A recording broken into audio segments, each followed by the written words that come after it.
In this lecture, when we talk about diet, we're talking about a dietary eating habits. We're not talking about a specific diet like keto, for example.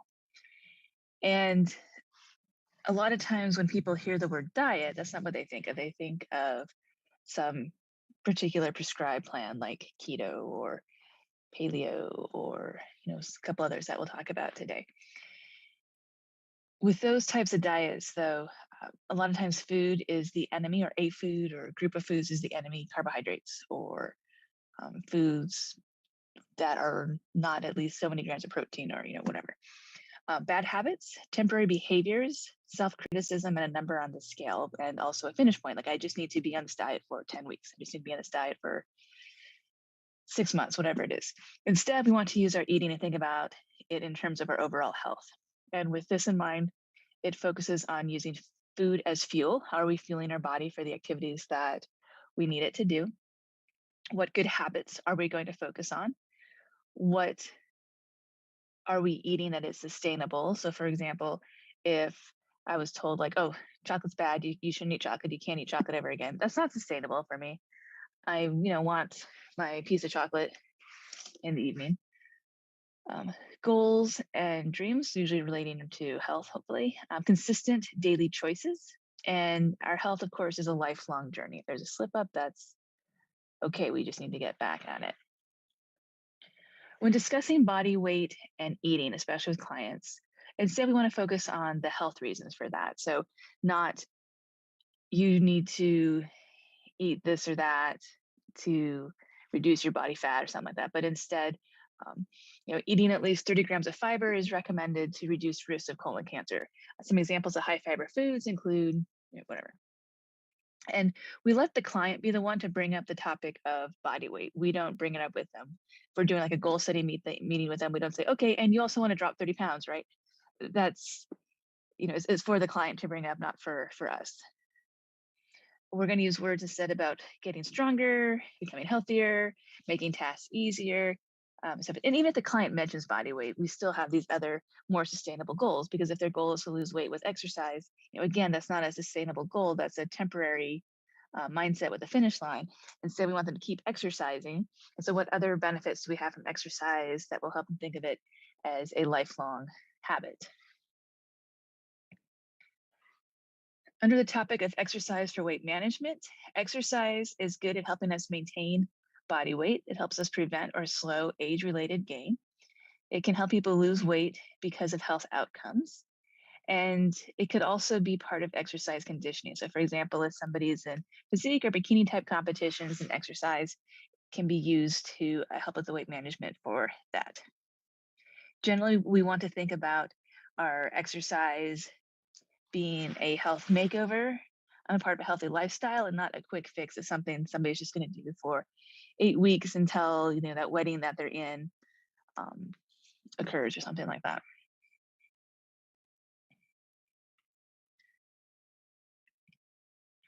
I want to take a moment to talk about BMI, because we use BMI a lot, and by we I mean the health profession type field.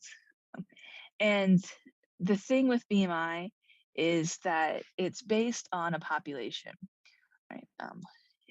We can say people with a higher BMI are at a greater risk of cardiovascular disease than people with a lower BMI. Not excessively low, but let's say BMI of 30 versus a BMI of 22. So that and again, on the population, on averages, like, yes, that's correct. Um, but we can probably all think of somebody who has a BMI higher than us, who probably exercises better than us, who probably eats better than us, and is probably has a lower cardiovascular disease risk than us, just because they overall are healthier. Just happens to be that their BMI is higher. What really it is that BMI is associated with certain cardiovascular disease risk factors. For example, people with higher BMI tend to have higher blood pressure. People with higher BMI tend to have higher blood glucose, tend to have higher blood lipids, and so forth. And so that's where this risk comes in. It would be better to do a complete evaluation of somebody and to measure their blood pressure and their glucose and their lipids. And that is really a stronger relationship than just BMI to cardiovascular disease risk.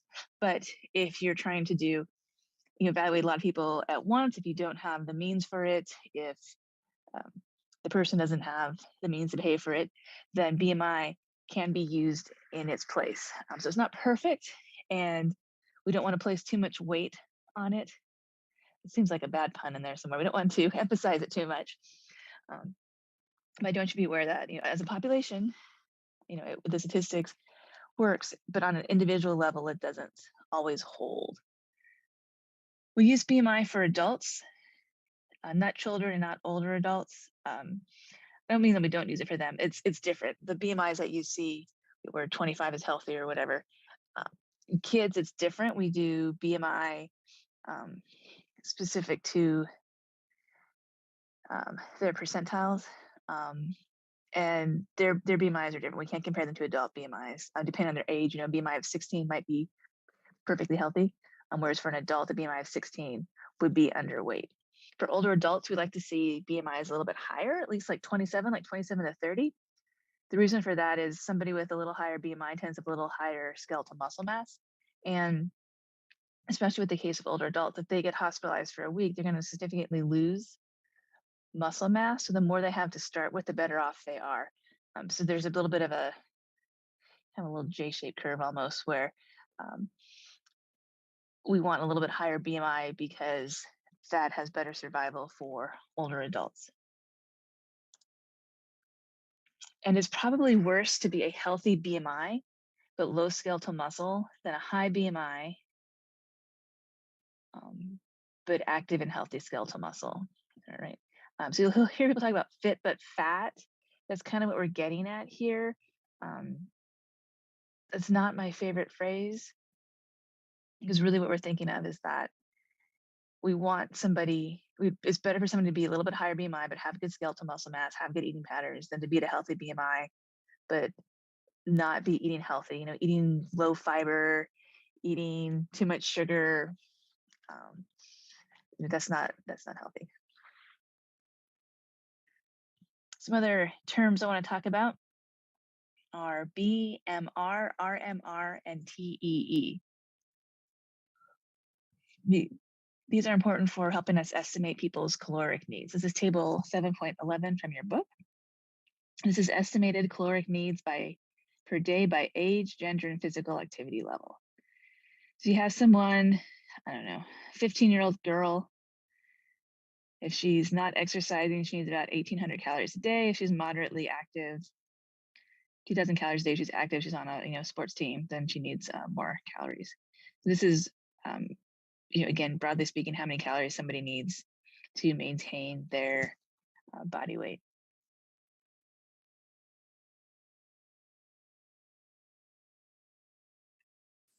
We're going to use this when we help people reduce their body weight. So if somebody's supposed to be eating 2,000 calories to maintain their body weight, then we want them to eat less than that to help them lose weight. And it has to be a significant amount. Like if you just have 100 calories less per day, body's good at making small adjustments. It's probably not going to make that much of a difference. Usually we recommend at least 250 calories to with a weight maintenance, or excuse me, a weight loss goal. So BMR, RMR, TEE. BMR is basal metabolic rate, RMR is resting metabolic rate, and TEE is total energy expenditure. So these numbers here are the total energy expenditure. Even better than just that rough table is some of these calculations. In my own research, I've used the Harris-Benedict calculation, that top one, pretty successfully. And so this gives us resting energy expenditure. So if somebody doesn't do any physical activity, this is how we calculate it. There's a couple constants. We put in weight in kilogram, height in centimeters, and age in years. It gives us a number. That's the resting metabolic rate, which is higher than your basal metabolic rate. Your basal metabolic rate is just laying there awake, and that's it. Not reading, not watching TV, not talking. Resting metabolic rate is a little bit more than that. So what we do is we get to that number. Let's say this tells us somebody needs 1,200 calories. So then we take this, we figure out based on what their activity level is, how many calories they actually need. Very few people are truly sedentary. That's a lot of sitting, a lot of not moving to be truly sedentary. Most people are usually at least light active if they don't exercise. So we'll figure out their activity level, take that 1200 and multiply it by whatever this factor here is. And that gives us what their actual total energy expenditure is. Let's say we had that 1200 number and they're moderately active. Maybe they run 5 miles 4 days a week and do some yoga or something on the other 3 days. So we multiply that 1200 by 1.55, which gives us 1860. So that's the number of calories they need to maintain their current weight.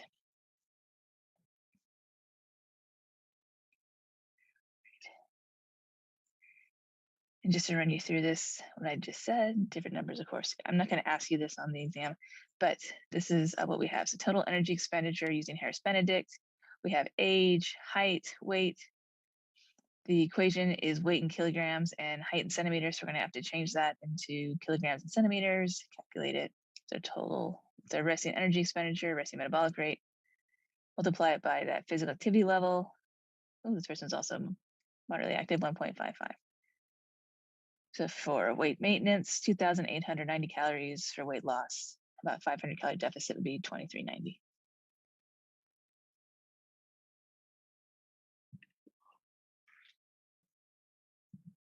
As far as energy split goes, by energy, I mean food in, energy intake in.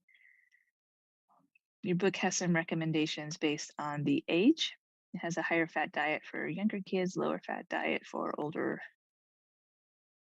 not really older adults above 19.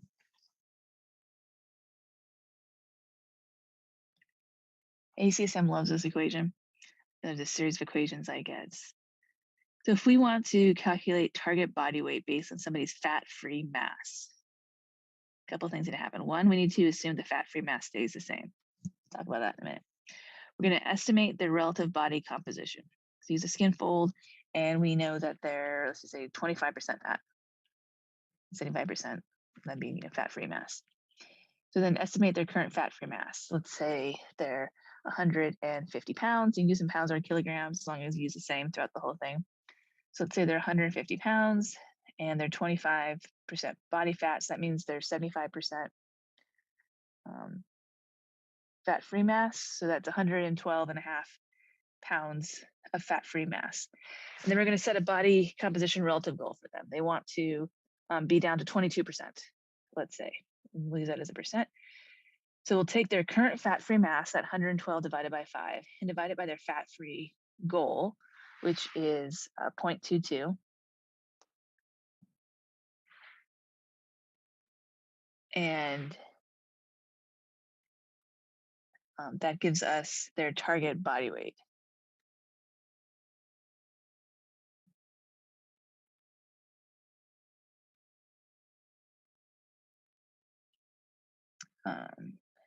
Fat-free mass goal. So make sure with that, so I said 22%, that's 22% fat. So we actually want, I guess what would that be? 78% lean mass. All right, so divide the 112 by 78, and that gives us 144 pounds. So when the person loses weight, if their goal weight is 143 pounds, that means that they'll end up with their body composition at about 22%. Again, this assumes the fat-free mass stays the same, which the more a person weighs, the less this is true. If I gave you 30-pound vest to wear around everywhere you went, upstairs, across campus, walking around your job, you would probably put on some muscle mass, right? Because it's overload. So somebody who weighs more tends to, if they're healthy, and especially if they're young, have more skeletal muscle mass. As they lose weight, obviously we want them to keep as much skeletal muscle mass as they can, but they are going to lose some skeletal muscle mass. So if you have somebody who's rather large and they want to do this, like they're like, hey, I am 45% body fat and I want to get down to 22. They're probably going to lose more skeletal muscle mass than our person who's 25% body fat and want to get down to 22%. So with that in mind, what's better to do is set small goals. And that does two things for us. One, it keeps this equation accurate, and two, or more accurate. And two, everybody likes to reach a goal, right? And so if we set little goals along the way, the person feels like they're making progress. They have these, little, congratulatory steps along the way. And so, I mean, like a 5% increments is a good way to do that. And then you can redo this, retake their body composition and redo this equation for the next 5% decrease.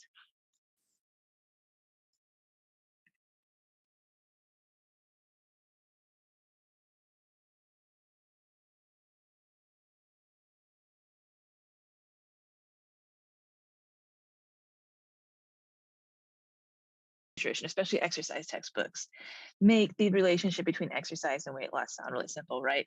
They'll say things like, oh, you just need to reduce your calories, eat a diet low in saturated fat and low cholesterol, maybe reduce intake of calories from added sugar, limit your refined grain, and you'll lose weight. However, what we really know is that it's more complicated than that, right? If diet and body weight had Facebook pages and we're in a relationship, it's complicated. And I know Facebook is old, but Instagram, TikTok doesn't have little relationship statuses. So I have to keep using this until one of them, some other social media makes their a little relationship status.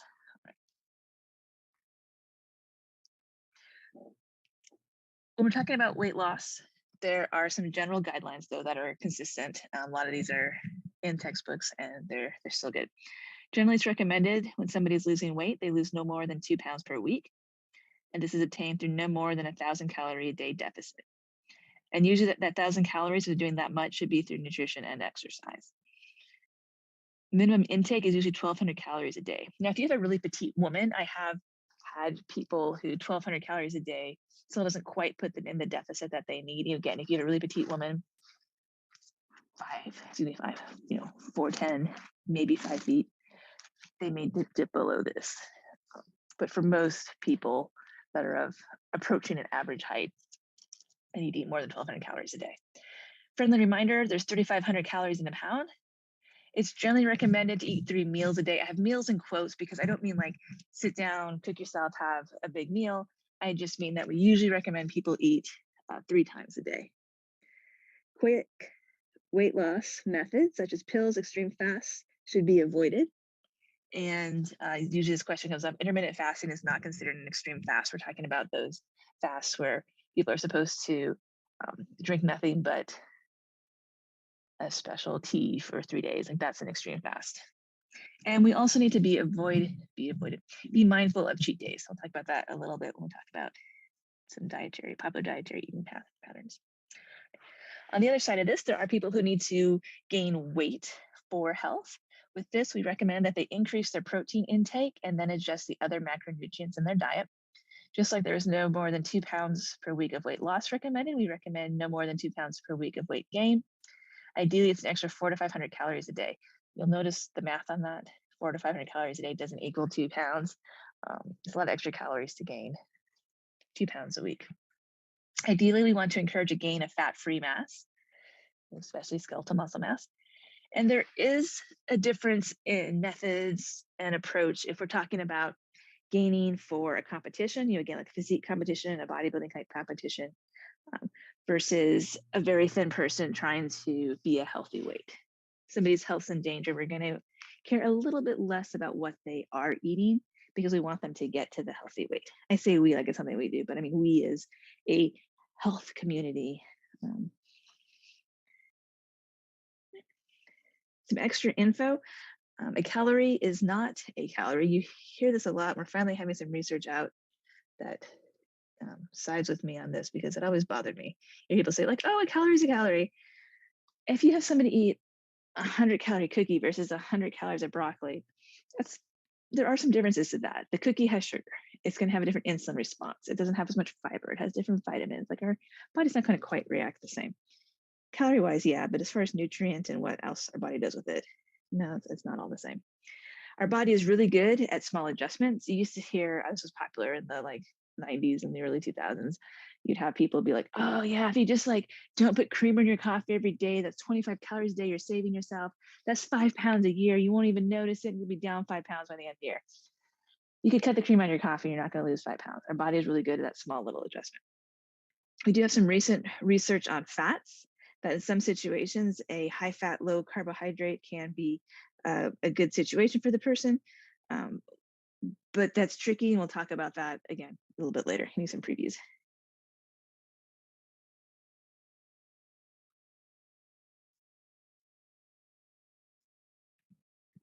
All right, so let's get started on these dietary approaches to weight loss. There is conflicting research. Why is that? Well, a lot of these studies are done in isolation. So they're having a controlled situation of some sort, like they've carefully screened the participants, and everybody is super healthy. And they just, need to super healthy. They just need to have a lower body weight. They're all functioning well. They're you're preparing the food for the people. Um, there's all sorts of reasons why this could be, and this is sometimes why they're um, a nutrition, singular dietary eating pattern is good, and other times it's not good. I just mean like there's positive results for it. And it's also important to remember that if someone is experiencing or at risk of negative health due to increased body weight, the weight loss itself may be important in the method to get that weight loss within reason. All right. Again, we're not going to recommend extreme fast. If somebody's on a low calorie diet, that's not something that we and the exercise physiologists handle. That's something that's going to be handled by medical teams. We maybe be a part of that medical team, but that's not, a lot of these decisions aren't up to us. So that's something else to keep in mind when we talk about these eating patterns.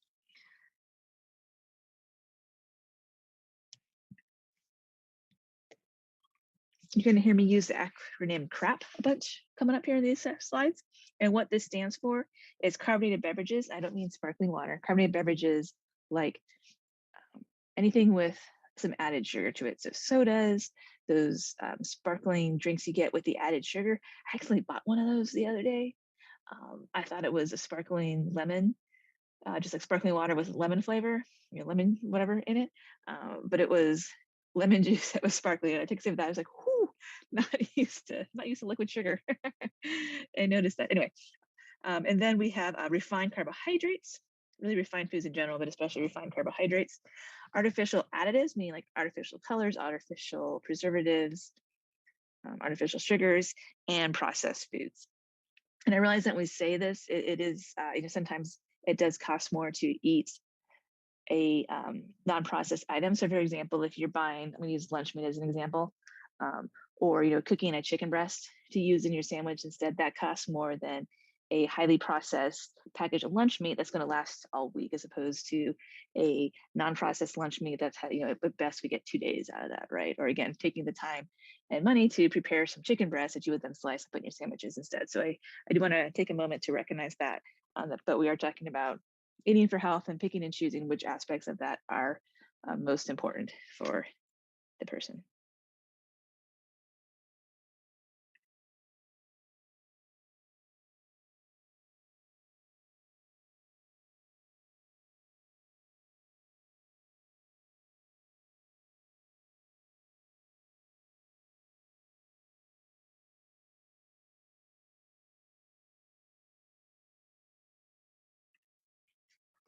So let's talk about 8 popular dietary eating patterns as determined by what Dr. Markowski sees on social media. Before we get into that, let's talk about some diet myths. So I just want you to think a minute. We do this in person. We have people talk amongst themselves about what wild things they've heard people try.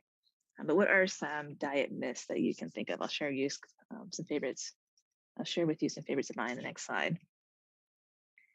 Okay, so one of them, actually 2 of these I've already talked to you about. One of them is that small changes equal big results. Again, dropping the cream from your cream from your coffee, or your sugar from your coffee is probably not going to lead to a loss of 5 pounds a day. Your body's going to adjust to that small 25, 30 calorie fluctuation.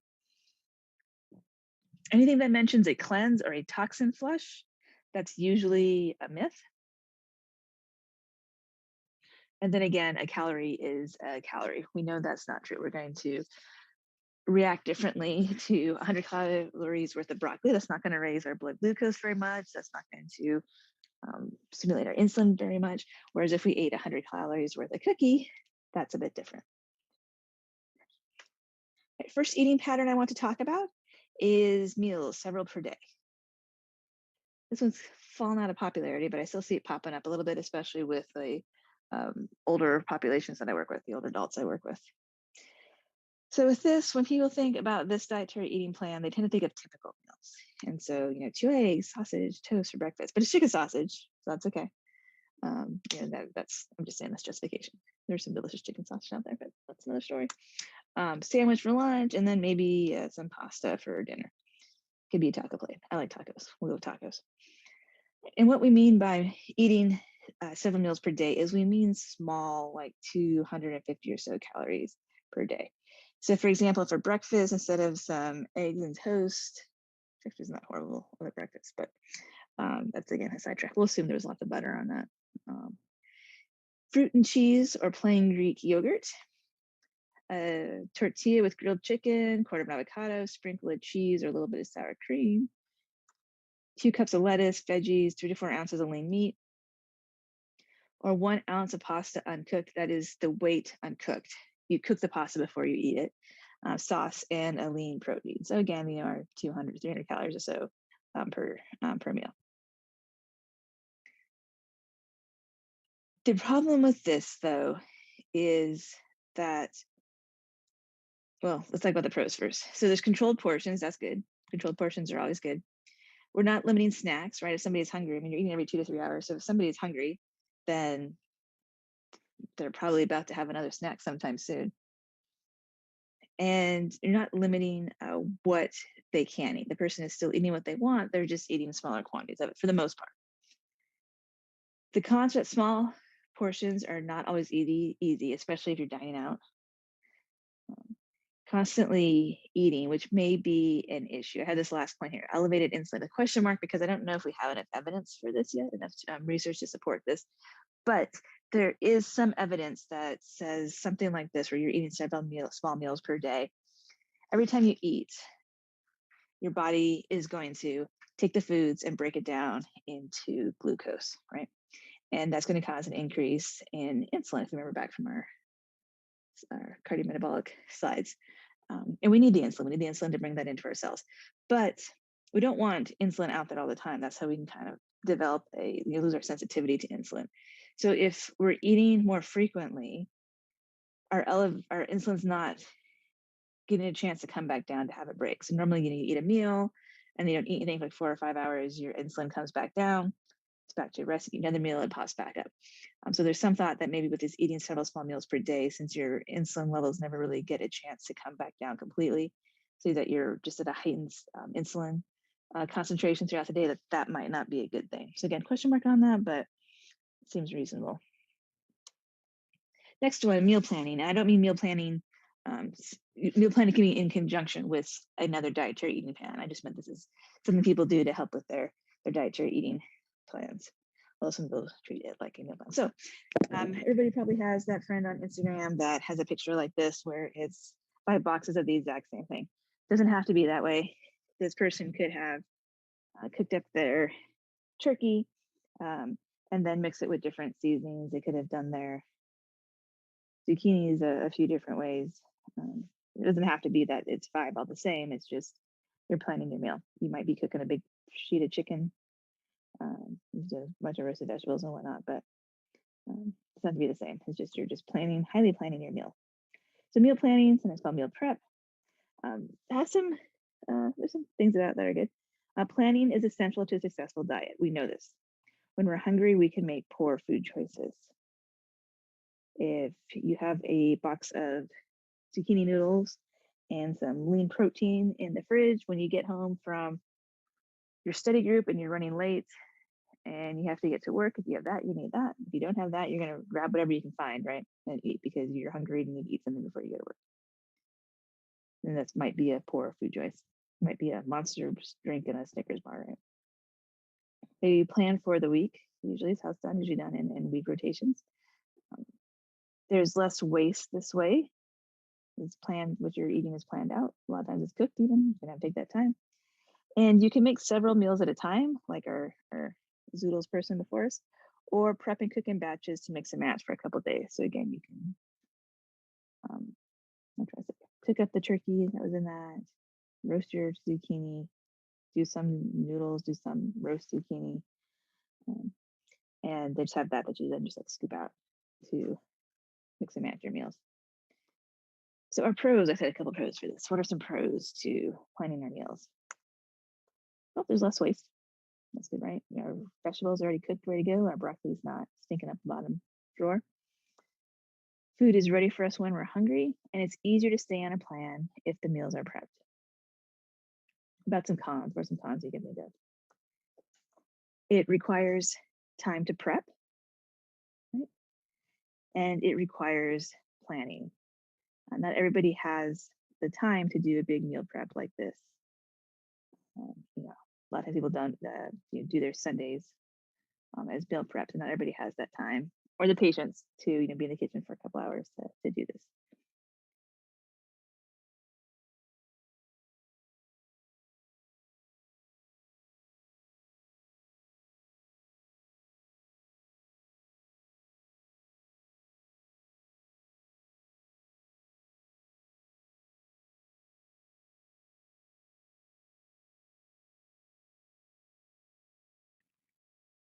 The next eating pattern we are going to discuss is diet and cheat days. And one of the common ways this is done is monitor calories for 6 days. Then on the 7th day is the cheat day, and people can eat whatever they want on that day. However, we need to be cautious with this. So again, typically it's 1 day to eat whatever you want, but it's really, really easy to undo the hard work of the previous week with this. So it's better to plan the cheats or to work in daily or several cheats per week. So it's not saving up for one cheat where the person is just going bananas and eating everything. So for example, a tale of two cheats, we have the anything all day type mentality. Maybe for breakfast, the person has pancakes with syrup. I call that solid carbs with liquid carbs poured on top. For lunch, they go out with friends and share pizzas. They have half a large pizza. And then for dinner, it's someone's birthday. So they go out with another group of friends and there's tacos and chips and guacamole and margaritas. And of course, the margaritas aren't special. So this is the one that the person gets. So you can see how it's really easy that all three of these meals, while not completely horrible on their own, add up when the person is eating all this in one day. If they were cutting 300, 400 calories per day for over 6 days, they could easily make that up with this one cheat day. Some other ways to plan cheats are to do things like swap out one of these items if they're counting their servings. So for example, they have tacos, and that can count for 1 to 2 proteins and 2 carbs. 2 carbs for a couple slices of pizza, 1 carb for a beer, 1 carb for a cookie or ice cream. So again, still allowing the treat, just working it into the overall eating plan so that it's not totally wrecking the calories. Obviously, if you did this type of swap every day, it wouldn't work. But if we're talking about on a cheat day or somebody working in 2 or 3 cheats in the week, this is a good way to stay on track but still be able to eat the foods that they enjoy. Depending on the goals and self-restraint, do 1 a week or up to 3 a week. Some people are just like, I do the cheat day because once I have one of the items, then I go all out. And again, planning it and limiting the overconsumption can help with the person with their stick to their goals. So some pros for this. What are some pros? The person's working towards a reward. We like rewards, right? It feels nice to get a reward after working for something. And the person can still enjoy the foods that they eat. What about cons though? So the biggest one is it's very easy to undo a week's worth of hard work in 1 day. Next up, ketogenic diet and similar. I say in similar, that includes Atkins, any low carb diet. We're just going to kind of lump them all together. There's difference, there's nuances, the amount of carbs, for example, that are allowed, but we're just going to lump them together for the purpose of this lecture. So if somebody's doing a ketogenic diet or keto diet, it's high fat, moderate protein, about 15%, and very low carbs. That very low carbs part is important. If they're just little air quotes eating a low carb diet, it's probably not very low carbs. And the idea behind this is that a body in ketosis will have to use stored fat for energy, the fat in the body. It's often alternated with fasting, which, as we discussed, might be good for the body because it gives the body a break from an insulin stimulus.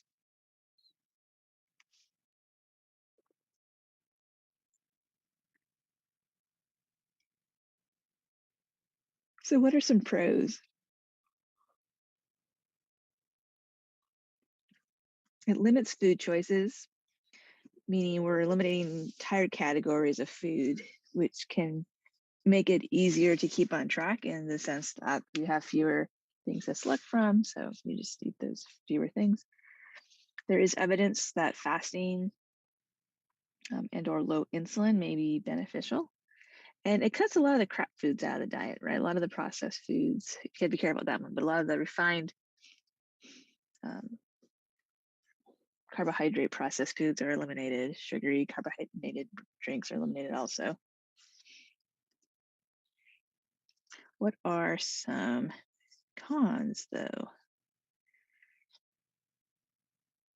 Planning, it requires a lot of planning. If you're counting your carbs, this is not very many carbs. And once you start counting them, you realize almost everything has a couple carbs in it at least. Avocado is a surprising one for a lot of people, or vegetables. It's another surprising one. Some of the foods that we know that are good for us, like beans, we need 30 grams of fiber a day minimum to reduce our risk of colon cancer. And beans are an easy way to get a lot of that. Some people find it too limiting. Again, I would struggle with this diet because I eat, a fair amount of beans each week because of fiber, because of, the health benefits of it. So that would be hard for me, for example.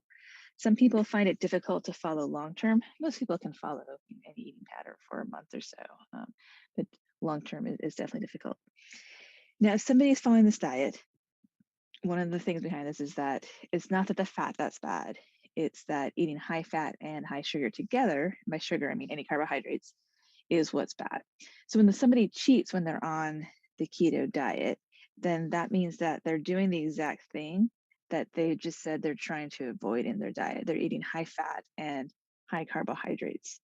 So that's something else that, they need to really not cheat very often on this diet, or if they are going to cheat as far as eating carbs go, then they should probably scale back on the amount of fat that they're eating that day.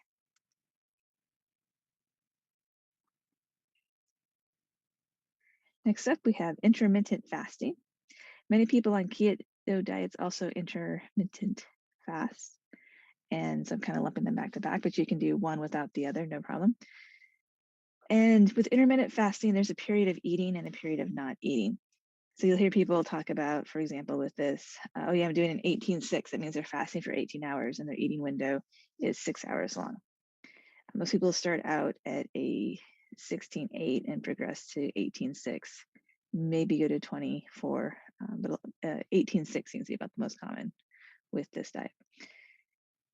So with this one, again, you're fasting, and then during that window, there's variations on this. You'll hear people talk about a dirty fast. So that means that they'll still drink coffee and they'll put a little cream and sugar in their coffee with the idea that a little bit of calories is still fasting. Is it though? So I'm just posing that question. Yeah.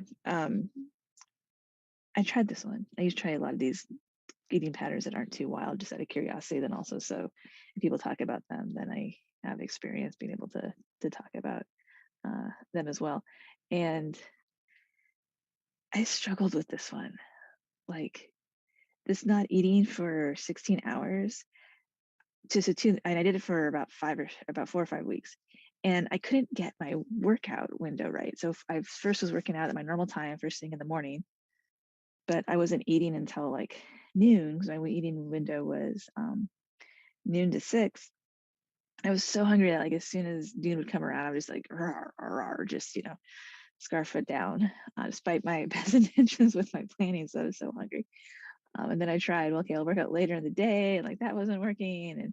And so I'm gonna get that down. And Yeah, I just really struggled with not eating. And I'm not a big breakfast eater, so I thought I'd be like, oh, it's fine. But I think it was just compressing all into 6 hours. I'm not a big breakfast eater, just putting it, um, I don't know, less time throughout the day eating was a struggle for me. Um, so I did not lose weight with it, probably because of that. Again, when noon would come around, scarfing whatever I could find down. So pros, narrow window of eating. That was a question mark. For some people, that's a pro. Some people do better with absolutes. Like you can eat, but you can only eat between noon and 6. Some people do great with that. It's easy for them to say, no, I'm not going to have this donut that somebody brought in to the office, or I'm not going to have this fancy sugary coffee drink, because they have this rule to follow. So that's why some people, could do really well with those type of absolutes. And also, it may be giving the body a break from insulin, like we talked about before, which may be a benefit. Some people find it too restrictive, and it doesn't always fit with social life. So exercise habits, going out, meals. If your friends tend to eat late, if you're in a social group where you're eating late and it's after your window, and of course you could start your eating later in the day, but if you got up at a similar time, that's hard to do also. Next up is the paleo diet, and this is basically just eating like a hunter and gatherer, not in the sense that you're hunting and gathering the foods on your own, but just the type of foods that somebody from hunting and gathering would eat, with the idea being that humans, evolved from this time period, and therefore what was around then and what type of foods we ate then is what we still should be eating today. So this means no dairy, no refined foods, no added sugar, no beans.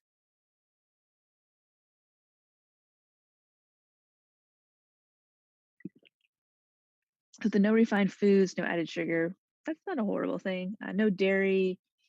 Um, a lot of people like cheese, so that's hard for them. And beans, again, beans are a great source of fiber, and so limiting them makes it a little harder to get your fiber. So pros, limits the food choices, but it cuts a lot of crap foods out of the diet. So again, if people have absolutes with like not eating any added sugar, then this may be good for them. In this particular dietary eating pattern, people can have things like honey, they just can't have refined sugar. Requires a lot of planning, and some people find it limiting. This was popular for a long time, and it's recently, just in the history of the diet, for how long diet fads usually last, it's recently started losing popularity. I suspect it's because there's a lot more items marketed towards paleo diet now. Bread, you see bread made with coconut flour, or tortillas made with, whatever type of flour. Um, and so before, people were losing weight because like, oh, I can't have refined sugar. There's not any bread I can have. There's not any pasta I can have. But now there's these paleo friendly type items. So they're not cutting calories out of their diet like they were before, when they weren't eating bread and pasta and whatnot.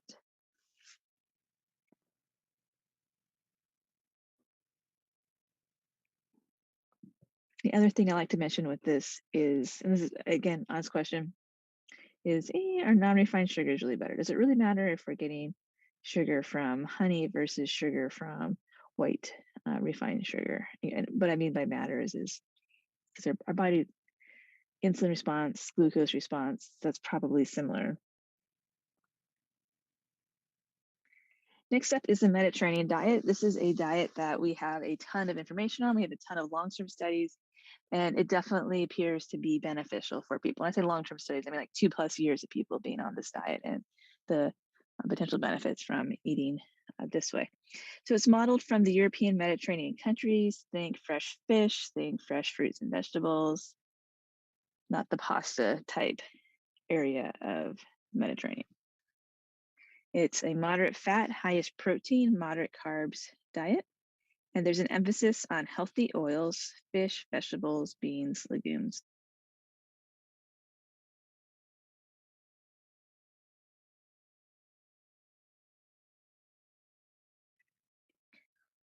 I know we don't do food pyramids anymore, but if we did, this food pyramid, the biggest section down here at the bottom would be fruits, vegetables, whole grains, olive oil, beans, nuts, legumes, seeds, herbs and spices. The main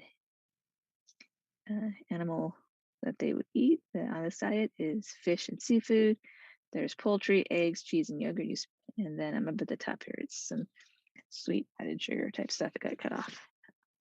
That's what the pyramid would look like if we were still doing pyramids for diets in the US. All right, what are some pros? Told you a couple for sure. So there's a lot of research on the benefits of this diet. This isn't just a trendy thing to do without science to back it up. There does seem to be benefits for people that follow this eating pattern. It's relatively easy to follow, and it cuts a lot of the crap foods out of the diet. How about some cons? What are some cons? Many people do not like seafood. Do you like seafood? Would you have an easy time eating this or not? So people find it difficult to follow in the long term. That's always an issue. And some people find it too limiting. Again, having you'll notice that there wasn't red meat on there. That's in that top little triangle. So hamburger, lamb, and whatnot. Mostly eating beans and fish for the proteins. Eating pattern 8 of 8.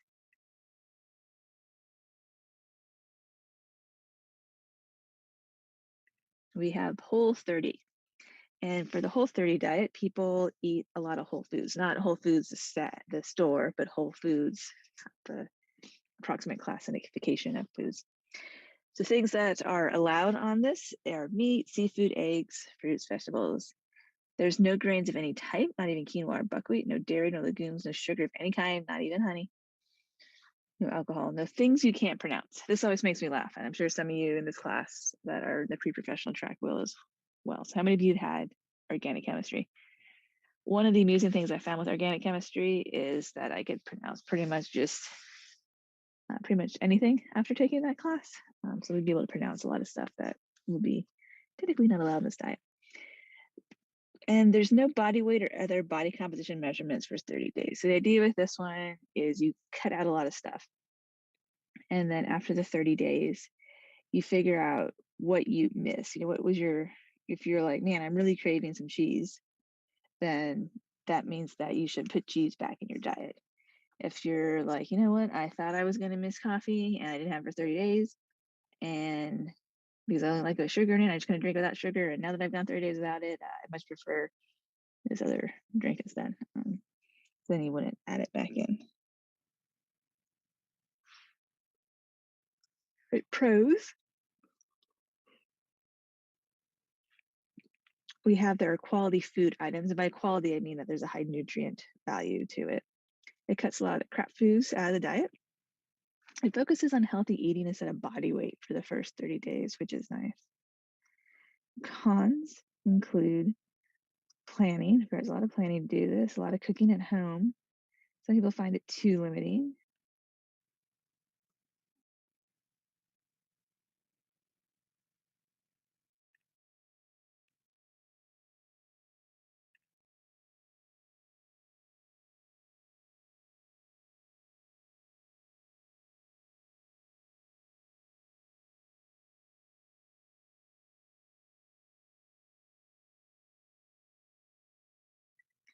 Table 713 in the textbook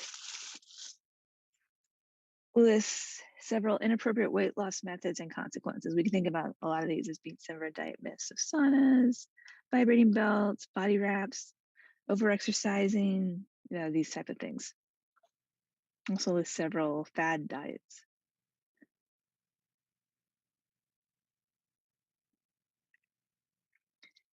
So when we apply everything we talked about together, those 8 diets that we had before, there's a common theme that emerges, right?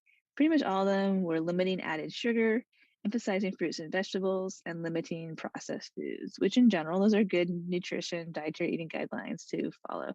So pretty much is to stop eating crap, our sugary drinks, refined sugars, artificial food, and processed food.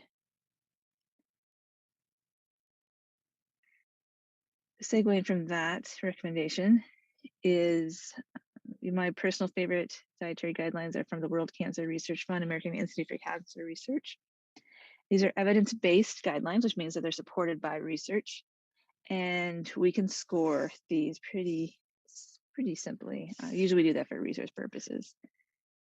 And it's based on cancer prevention recommendations.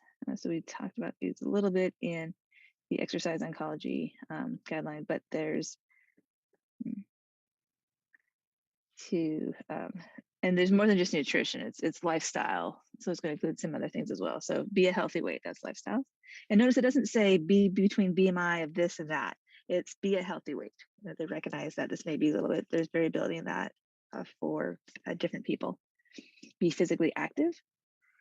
Eat a diet rich in whole grains, vegetables, fruits, and beans. Limit consumption of fast foods and other processed foods high in fat, sugar, or starches. Limit consumption of red and processed meat. Limit consumption of sugar-sweetened beverages. Limit alcohol consumption.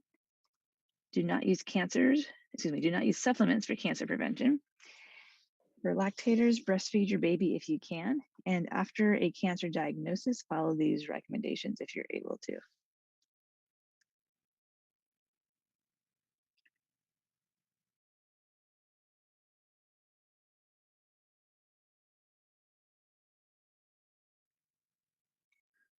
Exercise for weight management. What is our exercise prescription for weight management? From the ACSM guidelines, obesity is characterized by high amounts of body fat in relation to overall lean body weight. And BMI is commonly used as a criterion for this. The reason why we're concerned about obesity is because it is associated with premature mortality, cardiorespiratory disease, cancer, other chronic diseases. Specific to central obesity, that's the name for abdominal obesity. This is associated with metabolic syndrome and an increased risk for cardiorespiratory diseases. As little as 5 to 10% of weight loss can provide significant health benefits. These health benefits, though, are more likely to be sustained if the person maintains their lower weight and or participates in regular physical activity. I think most of us know that weight loss maintenance is challenging.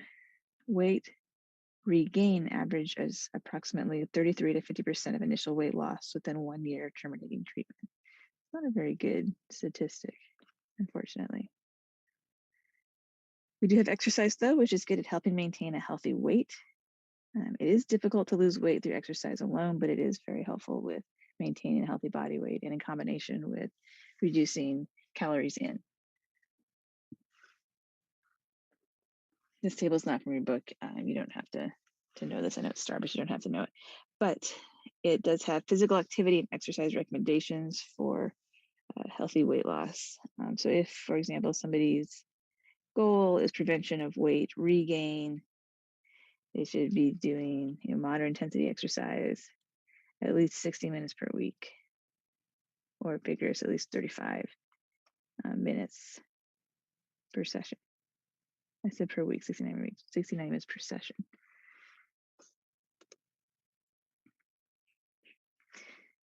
So we have that 60, 90 minute number. There is a good amount of research that supports obese individuals doing 60 to 90 minutes of moderate to vigorous activity are the ones that are effective at losing weight and maintaining the weight loss. However, this high amount of physical activity does increase the risk of joint injury, especially if you have somebody who is overweight who may have that placing extra stress on their joints. To maintain weight loss, ACSM recommends being physically active at least 250 minutes a week of moderate to vigorous physical activity. There's a little box from your book. It doesn't have a table number on it, unfortunately, but it's in the chapter. It has the fit recommendations for individuals who are overweight and obese. The frequency, the same as general healthy adults. It's some of these other areas that are a little different. So intensity, initial intensity should be moderate, progress to vigorous for greater health benefits. Time, that 30 minutes a day, increase to 60 minutes per day. If we're going for the 300-minute a week goal, we're going to need more than 30 minutes a day, right? And of course, all exercises are beneficial.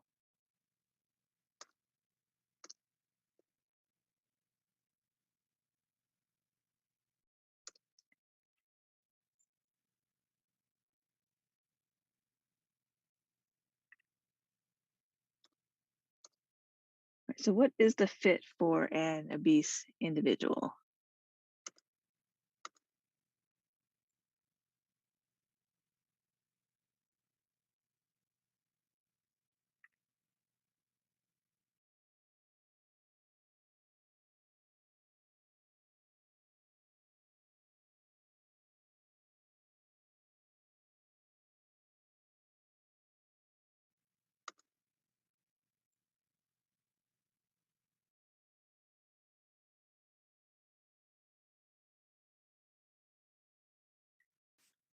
Sorry about that. I should have hit pause and not, and I just have 2 more slides to go over.